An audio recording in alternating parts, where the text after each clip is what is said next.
先继续来看这台铁分享一个小故事，互真侪人感动。讲一个住伫中华已经退休40年的司机员，今年90外岁咯。51个年假，常常想着家己袂记哩上班，真坚持哦，一定爱后生，甲附近台铁的彰化站找主管来请假。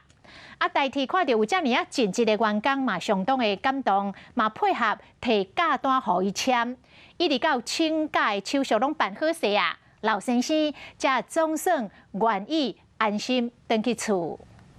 穿白衫的老先生，伫51年假的时，有亲人甲父母行入去彰化车头，坚持要找主管请假，因为伊袂记得今仔日爱上班。从他的口中自己讲出说，端午节他没来上班，他要来请假，已经退休40年，而且还高龄90几岁。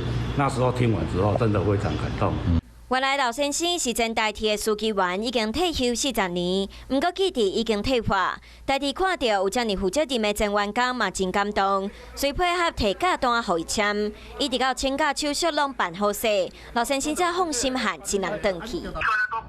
无去上班，佫无去签到，安尼袂使，所以伊要去签到伊若当场他会很开心。伊跟他讲我有做到我想做的事情了。安尼真使人感动，这个人真正直，对工课真认真。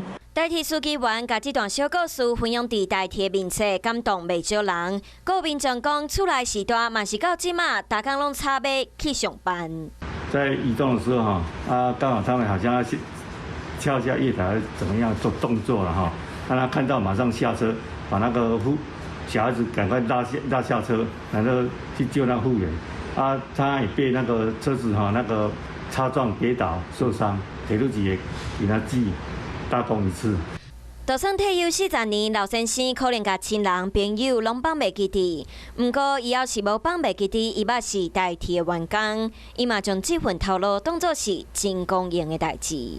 有事没事赶紧转开华视，还没有订阅华视的 YouTube 频道吗？赶紧按赞、订阅、开启小铃铛，我们华视 YouTube 见。